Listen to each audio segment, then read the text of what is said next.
Party Geeks Gamers. We are back. We never left, but we're going to run it back like we just entered a time loop. I'm your boy Q. And I'm QMG. And this is Into the Quniverse, where we talk to you guys about everything geeky, gamey, and nerdy. Man, that's what happens when you're just starting off a podcast. You're going to have intro. There you go. You're gonna have problems. Yes. But we're back. Back at it like we never left. Exactly. Yes. So Q, run down the intro one more again. Yes, it's your boy Q. And QMG. And this is Into the Quniverse. We don't need to say the rest. We just said it. Okay, no, but run down what we're going to be discussing today. Like we said before we left, what else, Ski? Appreciate you for tuning back in. We're back. But we were talking about the Joker movie with Joaquin Phoenix that just got some early release viewings that weren't for the public, but for more of reviewers and YouTubers. And they got to see the first instances of the movie. So we want to just talk about what we've seen so far from it and the trailers and the teasers and what we think. And me personally, I'm very impressed with what they've shown us. I'm very impressed with what we've seen so far. It's actually really, really good and akin to more of the older school Batman, even though it's more seriously toned. But we definitely have a better Joker than I think we've seen from animated sources. No shots to Mark Hamill. I'm not talking about his Joker, but I'm not even going to speak on the movie's Jokers as far as right now because we don't know what they're akin to doing. Yep. With the performances going back, the performances have been, people have been speaking tremendously about the performances from Joaquin Phoenix, Robert De Niro, Zazie Beetz, who, if you've seen Deadpool 2, she played Domino. She's been praised for her role in the movie. It's a very much been described as uncomfortable, raw, unnerving, taking you to the limits of a dark character like the Joker. They definitely do not want you to sympathize with this character. I know a lot of the trailers might put you in the mindset of that, but they're saying that is not the case. They're trying to show you the depravity and the darkness in a character like the Joker, and that's why people have been speaking so highly on it. Shout outs to Dre Brooks for tuning in. Shout out, appreciate that, Dre. Appreciate you for tuning in, man. And it's definitely we've been hearing words like Oscar contender and Oscar, and Joaquin Phoenix is going to grab him an Oscar for this role. It's very much another slam dunk grand slam from DC, and I personally excited for this movie. I've been waiting for another just a transcendent comic book movie that's not tied into any sort of cinematic universe,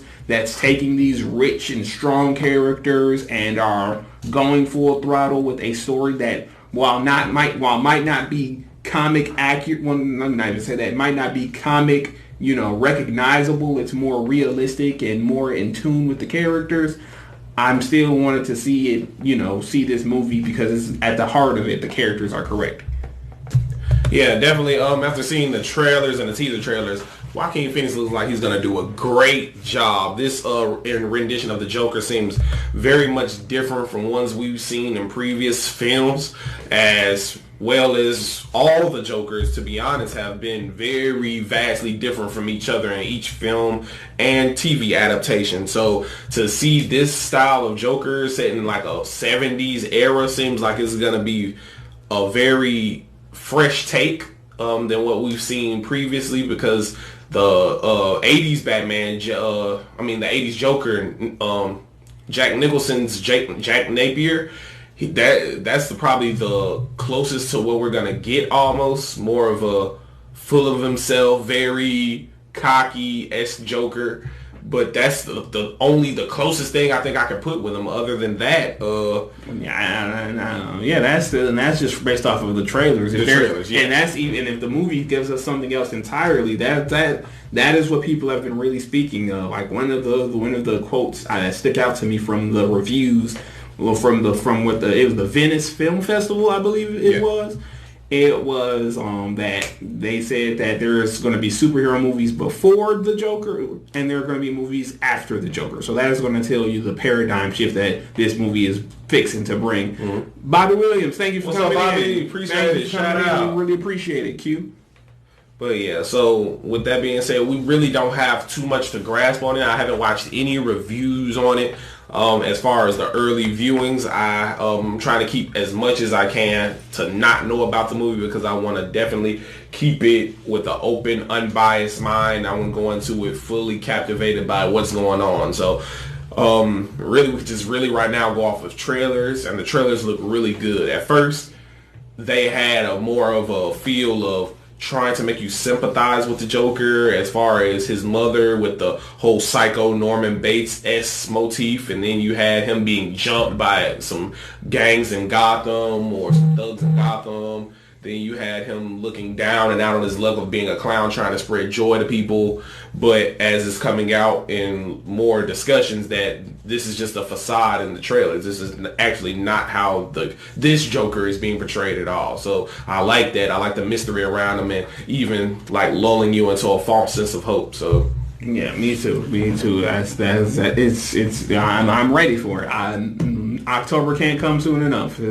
October 4th, I believe, is the release date, and that is going to be there's going to be a lot of discussions around this movie, so I'm very much looking forward. But as we talk about the actual movie aspect of what's going on in the movie, let's dive into what's going on actually outside of the movies with the kind of mindset people are having with this Joker and this kind of mystery on how he's portrayed in the trailers and actually who he is in the movies and how that's clashing right now with people's ideologies. Yeah, frankly, it's kind of, I've been seeing a lot of reactions to the reactions of the Joker movie, for what have you, more so from the people who weren't able to see it, but know people who were. And I've been seeing a lot of words thrown out there and a lot of ideologies thrown out there, and from the people spewing it, it seems very hypocritical for the simple fact that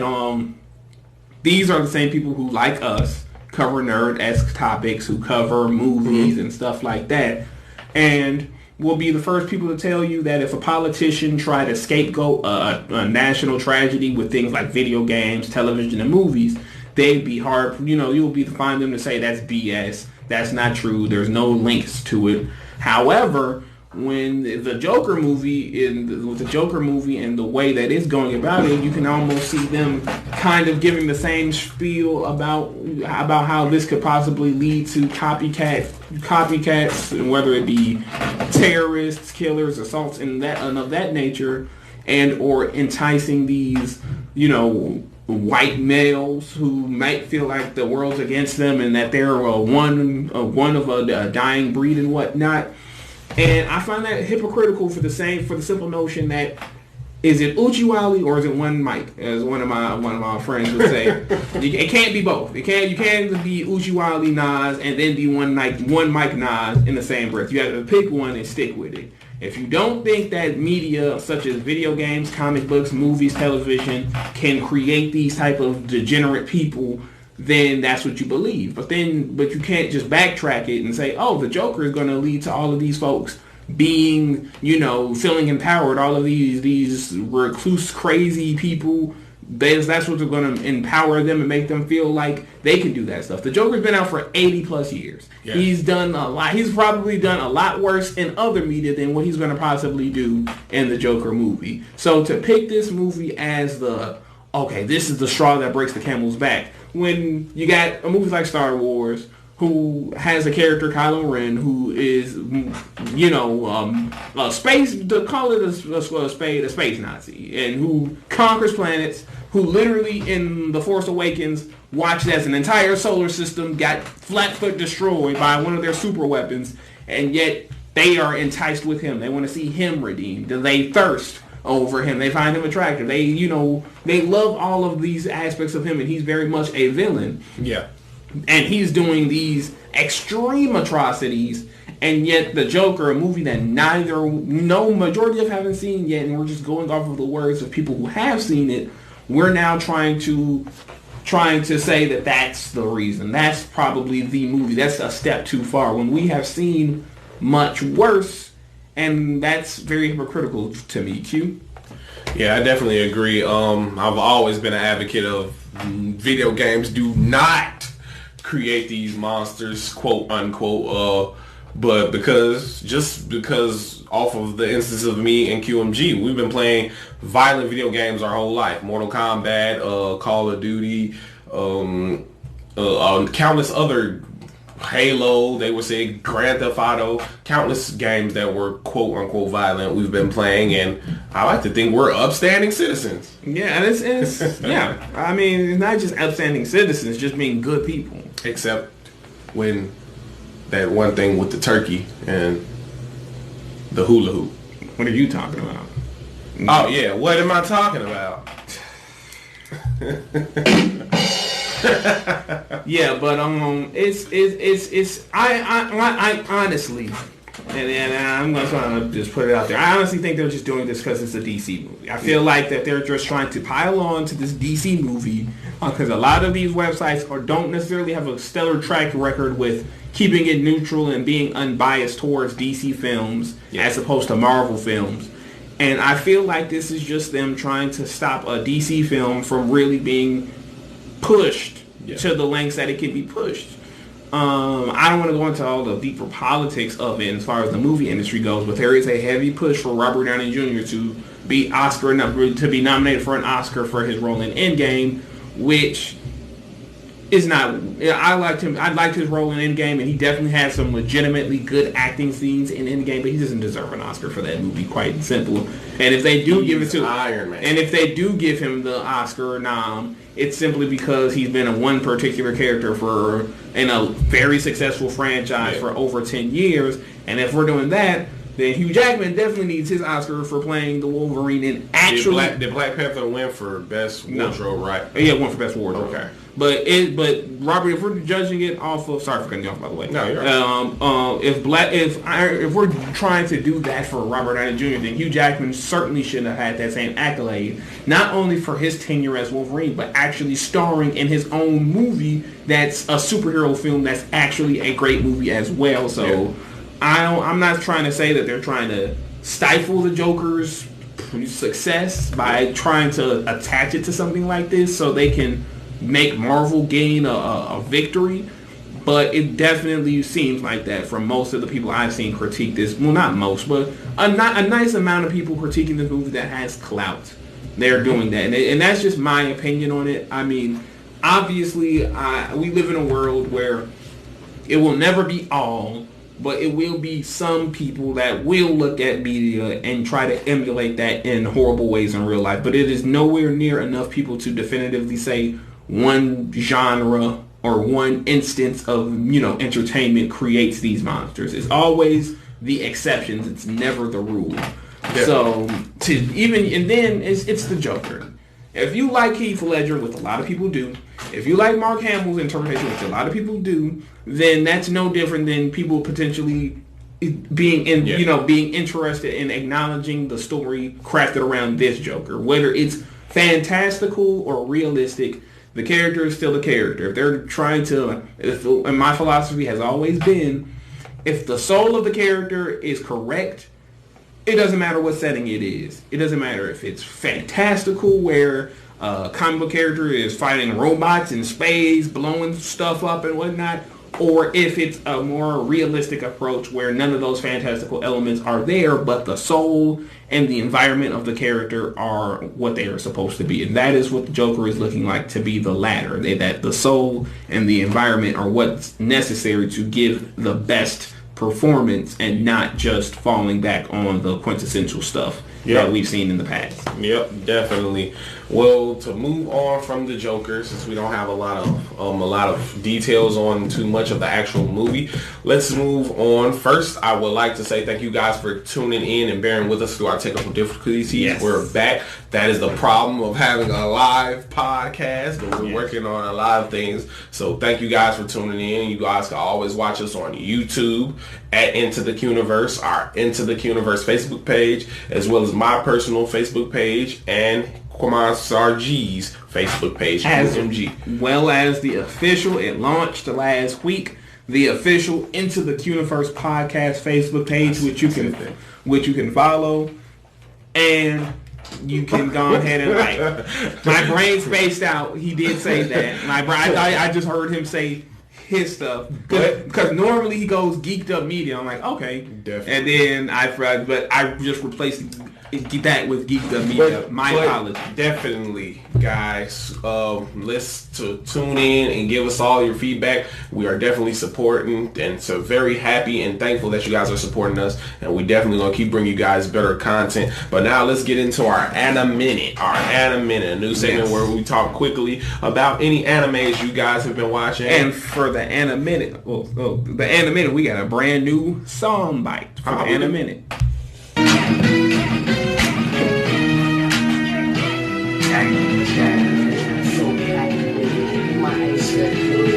Yes, the Anime Minute, where we talk about at least a couple things in anime. And I've just started watching and skimming through this anime called Fire Force. Fire Force is an amazing and awesome anime, and I think you guys should watch it. It's about this guy, Shinra, I believe his name is.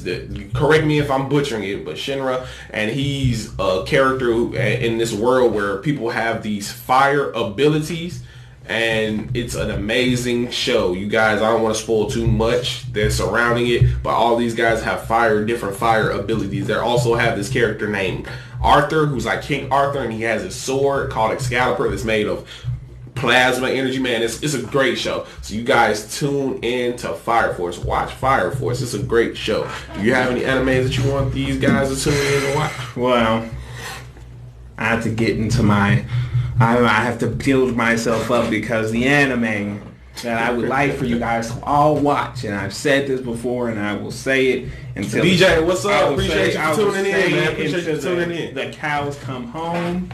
We need everyone to support Mobile Fighter G Gundam. Like, I know that it's an anime that's not obscure, but it's an old school anime rather. It came out in Japan in 1994, came to the States about 5 years later on Toonami. You can find episodes on the YouTube, and if you're getting feel like getting your Jack Sparrow on, there's other ways you can go and watch it. But yeah, Mobile Fighter G Gundam. For those who don't know, because I know I spoke on it last week in a very much fanboyish tone, but Mobile Fighter G... 100% fanboy. I won't apologize for that, but Mobile Fighter G Gundam follows the story of protagonist Domon Kashu from the futuristic country of Neo Japan. And what that means when it's a Neo... And it's a world where there was a large-scale Gundam war. It's ironic because most of the Gundam series takes place on Earth or a planet that's going through a significant space war and is basically chronicling the characters as they go through that. But with Mobile Fighter G Gundam, it takes place after the war. And to stifle any more wars of that nature, shout outs to Big Uncle James. What up, Uncle James? Appreciate you for tuning in. Yep. To stifle any of those type of wars from going on, Earth has created this tournament called the Mobile Fighter Tournament. And what it is each country would select a representative, and they would fight in this non-lethal tournament.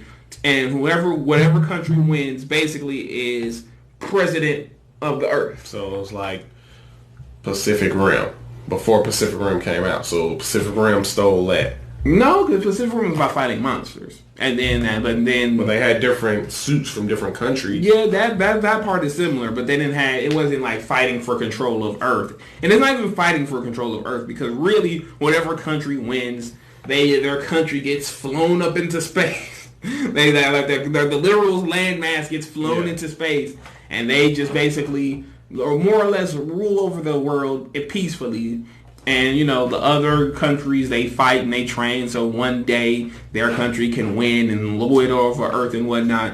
And it basically follows Domon, who he's told that his brother killed his mother and father, who they were building this super weapon called the Dark Gundam. And Domon, who's one of the best fighters in the entire world, they asked him to bring his brother in, and if he does that, then they'll release his father, who they say was also in league with him. And then Domon has to team up with his childhood friend / crush, Rain Mikamura, and together with their Shining Gundam, they fight in the tournament, meeting allies along the way. Don't tell them the whole story. I'm just don't spoil it. No, I'm just letting them know the synopsis, and there's a lot of twists and turns a lot of action, a lot of hype moments. Like I said last week, if you like fighting games, it definitely puts you in the mindset of a fighting game and the way it progresses. Yeah. The story has a lot of heart in it, surprisingly. And, you know, most Gundam shows are high on drama and the character relationships, and this is no different. Even though it has a lot of silly moments, a lot of over-the-top moments.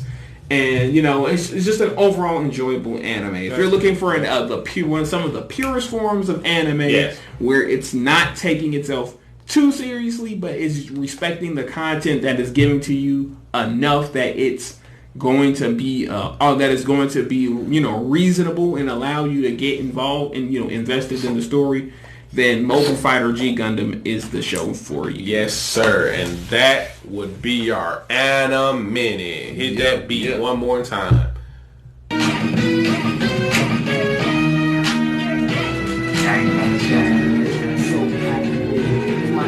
that's the Anime Minute. That is the Anime Minute. But now, because we cannot go a day without talking about something that the MCU has done, as of right now, Spider-Man is officially, no type of what ifs, nothing, is officially out of the MCU. Yes. As of right now, unless we get any word that has changed, Spider-Man, Tom Holland's Peter Parker is out of the MCU. And me, myself, once again, I am pissed, I am angry, I am hurt.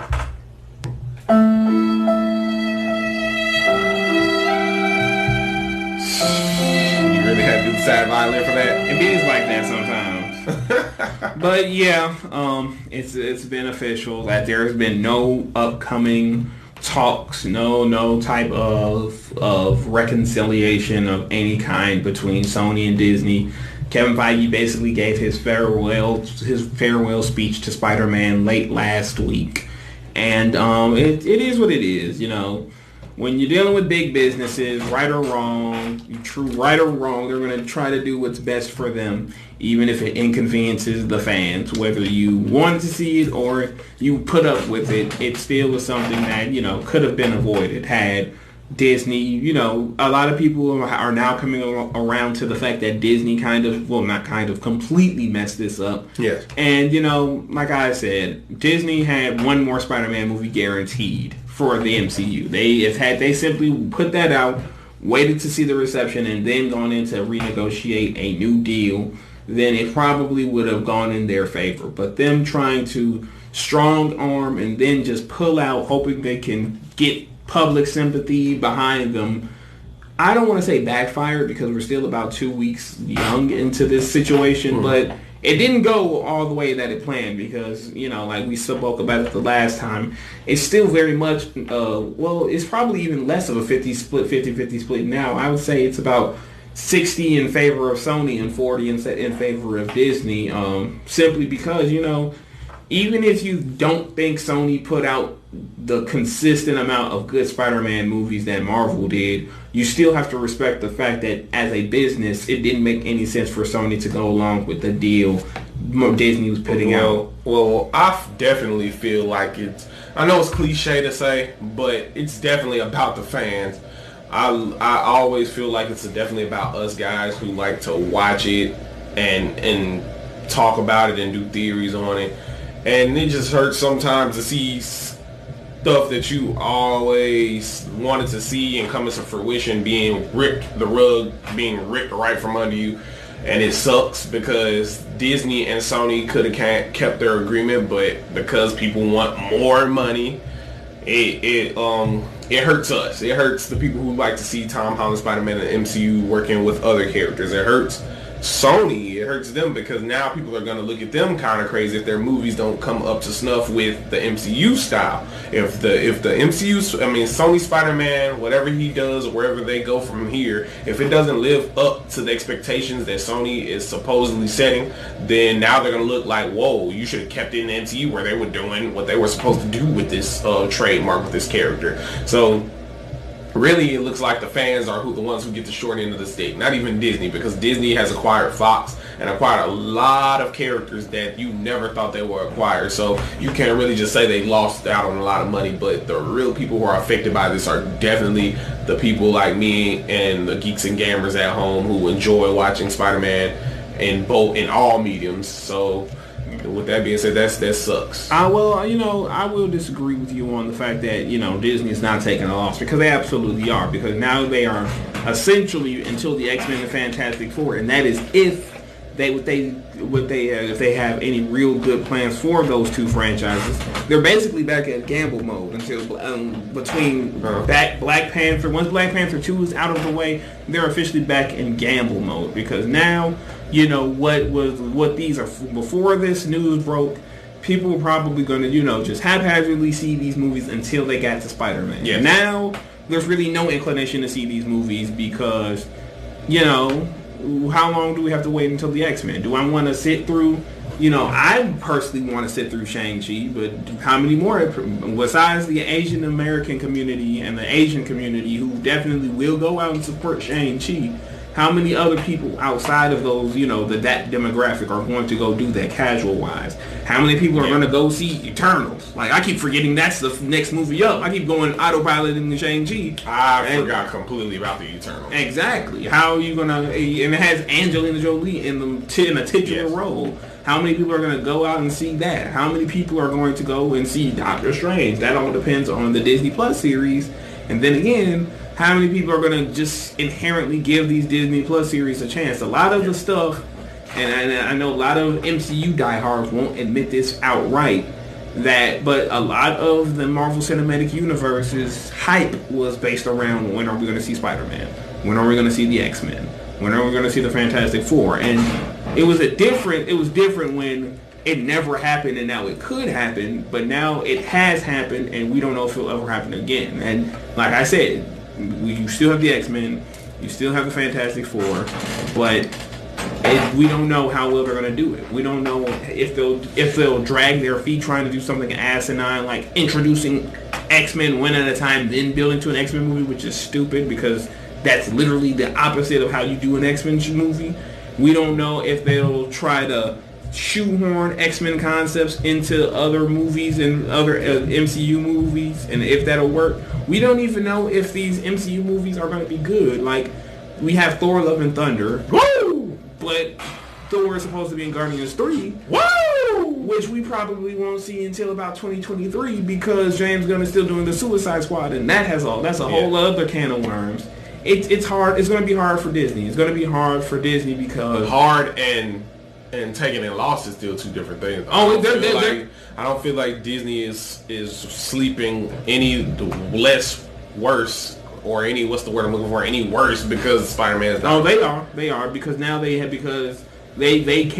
no longer have a safety blanket until they're not going to rush the X-Men. They already confirmed and outright said they're not rushing the X-Men into production. They're whatever timeline Kevin Feige has planned, they're going to just let him do that. There's even been rumors, which I don't believe, but there's been rumors that the reason why they didn't pursue Spider-Man harder was because they wanted Kevin Feige to just focus on building the X-Men up. So that, even though that doesn't make any real sense, because again, it was a joint project between them and Sony, so it wouldn't have fell to Kevin either way. But they're hurting because now they don't have a safety net. Iron Man's dead. Steve Rogers is retired. Oh, I'm sorry. Spoiler alert. That movie's 4 months old. That movie's 4 months old. But before we get any deeper, we would like to, between me and QMG and all the geeks and gamers that entered the Quniverse, we would like to send our condolences out to the people who lost their life in Odessa in that mass shooting and the people who were injured. Our hearts go out to you guys. Yes, that is definitely just all we can really say. Thoughts and prayers. We can say that. But we definitely, if you're tired of seeing people getting senselessly gunned down, call your senators, call your representatives, and get these gun reforms out here because this is beyond sickening. It's beyond tiring. It's stupid, and when it comes time to vote, if you can vote, if the folks didn't yam you up, if you can vote for this stuff to be up out here so we can get the building blocks. And also, we want to send our thoughts, and our thoughts out to those who are in the path of Hurricane Dorian. Yeah, that is a bad mother shut your mouth, and a lot of folks, and they're saying that it's hitting the Bahamas right now, and that hurricane is. I've seen comparisons to Katrina with the way that this hurricane is being set up. We hope that doesn't happen. But moving forward from the sad stuff, we're gonna go back to MCU and Disney stuff because this is sad stuff too. Disney sucks right now. Well, do you want to have any closing remarks on Spider-Man before we? It sucks. I'm very disappointed that we haven't had any agreement come out yet. But I'm keeping my fingers crossed, keeping the hopes up, keeping it up. Maybe that we might get some type of agreement set for Sony and Marvel to come to some type of common ground with Spider-Man. Yes, and I personally, I can't even really say. I've always been of the mindset of, for as long as he's going to be there, he's going to be there. I was always hoping the last movie would be better than, the next movie would be better than the last. And now that he's out of the MCU, I can't even really say that I'm impressed about it because I was never really impressed with what I saw in the MCU.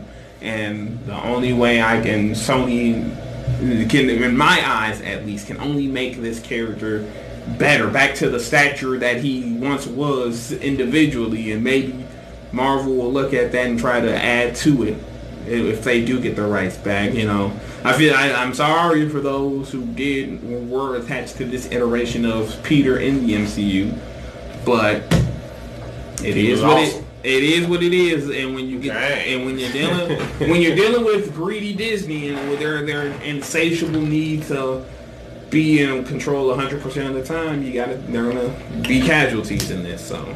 Well, moving forward. You got one more thing? Yes, I actually do. With that being said, we're moving forward. We have the patent for the PS5 that came out a week and a half ago. Did you see it? No. Did you see it? No, People are really not happy with the design of the early patent for the PS5. On our edited video, we're going to have that up on screen, but for me to paraphrase, it's like a... You remember the PlayStation? The PlayStation had the multi-adapter for the controller. Well, let's go any further. We have to be very clear about this. Yeah. 99% of the it's time, not it. It's not it, or even close to it. It is just people speculating on what they read. Yeah, we're just speculating and trying to go ahead and not even us speculating. It's people just taking, like how you read a book and there's no pictures to it and you try to imagine in your head what these people are. What up, Jerry? Appreciate you for tuning in, man. Thank you. Thank you for tuning in, bro. What these people look like and what these items look like, that is what essentially we're just speculating. That's why I brought it up. I'm not saying you should. I'm just giving them an idea on where we're going with this. It's not. Remember the PlayStation adapter, the one that was like shaped like a triangle? It looks exactly like that. It and it looks like it's even that size. Like I don't even know where the disc is. Oh well, then it's probably not even. That's what I'm saying. If it looks like, and I might have just looked at a screenshot and then look like that's not even close to how it's probably going to look, and just kept it on. So speaking on the PlayStation 5, with discussions and leaks and talking and speculations. How would you feel about a high price tag on the PS5? Do you feel like it's warranted? Is it worth it? Or do you feel like it's worth the purchase early? Or do you feel like you should wait deep into its life cycle? It's inevitable. These systems are going to get higher and higher. Tariff or no tariff, because there's been talks about tariffs, yes. Definitely. Talks of tariffs, but these games are going to get pricier. These systems, because if they're planning on updating the specs, and like we've spoken about a couple of episodes back, we spoke about how the upgrade is not going to be on graphics any longer, but processing power, how fast these games load, and how much content they can fit on a particular game, and that is what is going to be moving the console generations going forward. And as a result of that, it's not going to be solely focused on, it's not going to be focused on graphics. It's going to be on, the scale of the game. And that's going to make these consoles more powerful, which are going to up the price of the hardware. Currently, PS4 Pros go for $400, and the Xbox One X goes for $500. Yeah. And the natural progression is $600 and $700 base for the next console. Especially for the next console. Is $700 too high, you believe? It's going to be it. It doesn't matter if it's going to be too high or not. But personally, do you feel like that's too high of a console, right? At this very generation, do you feel like that's too high? No. 700? Because it can't be lower. It doesn't make any sense for it to lobby for something cheaper when it's not. You got to look at it like this. Yes, we should. Yes, people are always going to say, "Oh, it should be cheaper because I'm spending my money on it." Exactly. Leisurely. Cheaper. But that's not how business works. It's not how it works. Yeah. It has to for them to make a profit off of this system. It has to be a certain price. Definitely. So going forward, if we're going to expect video games that don't have load times, that just puts you in the game immediately, have these large sprawling environments with the most content packed into it, Definitely. that can have the best online quality and all of this other stuff, the console's going to have to cost about $600, $700. That's just it. Yes, we can lament the fact that it could be cheap, that we would like it for it to be cheaper, but it will not be cheaper. Now, do I think that eventually we'll reach a point where consoles stagnate in its price, where hopefully the business affects it so it won't go into the thousands of dollars? I do believe that, but I don't think that. I will be very ridiculously surprised if the PS5 or the Xbox 2 is anything lesser than $600. What do you think? I definitely hate to say it, but I think that you're correct. I think they're gonna constantly get pricier. Even though I liked that they put the PS4 at a very decent and very reasonable price, but I feel like that era is over, where they were trying so hard to wash the taste of the PS3 out of their mouth that they made it very reasonable with the right content, with the right specs. But now it's like, oh, we gave you this amazing system. Now it's time to give you a better system for more money. So I definitely agree with you on that instant, that we're definitely getting into a range where they have to make stuff pricier when you have components that rival actual gaming PC. So, and for those who don't know, your average high quality gaming PC, $1,000. Yes, because it is, and that's the lowest bar. Yes, and those $1,000 PCs are more powerful than the PS4 Pro and the Xbox One X. Yes, so definitely. Just to contextualize that, Definitely. And it can constantly be upgraded to perform better than you had it initially. So, yes, definitely. But with that being said, do you have any closing arguments? This has been a pretty slow week, and we're trying to get some more content coming out for you guys. We're working really hard. Just gonna have to we shelving it, and then we're gonna just push it out all at one time. I'm gonna overload you guys' brains with the ultimateness. Is that a word? Ultimateness? It is now. It's not. It is now. Let's go. But we just want to get this content out for you guys. But it's been a pretty slow week. Not a lot going on. I have something more of a teaser, rather, because I know next week it'll probably be pedal to the metal and I'm off. I never give up. Whatever the lyrics of that song goes. But we got some leaked screenshots and the trailer for Birds of Prey, and it was, from what I've seen, it's fantastic. It's going to be very stylized, like how we briefly spoke about last week. It looks very much John Wickish in terms of its look. Several significant people involved with the Birds of Prey, both comic book and movie wise, are now starting to tease the quality of the film. Most accurately, Gail Simone, who is the creator of Birds of Prey, and beforehand, and just to give you guys context on her feelings on it. Initially, when the first teaser trailer about it, she kind of was very standoffish. What is this kind of deal? Because it was a brief little teaser, not much was shown. But apparently, speculation, rumors, she shot a cameo for the movie. Journey Smollett, who plays Black Canary, they had an interaction on Twitter. Hold on. That's Jesse Smollett's sister. Yeah. She's playing Black Canary? Yes. Wow. Yes. I didn't know that. See, you learn something new every day, fans. Yes, and Journey Smollett, she plays Black Canary. They had an interaction on Twitter, and Black Canary is Gail Simone's favorite character ever. That is a character that she basically would move heaven and earth to do anything with, and her reaction towards not, and she, again, another thing to put in the context, she doesn't know any type of celebrities. She, unless they directly, interact with her, she's not familiar with any type of celebrities, unless they are either playing a character she has done in the past and or they talk to her directly.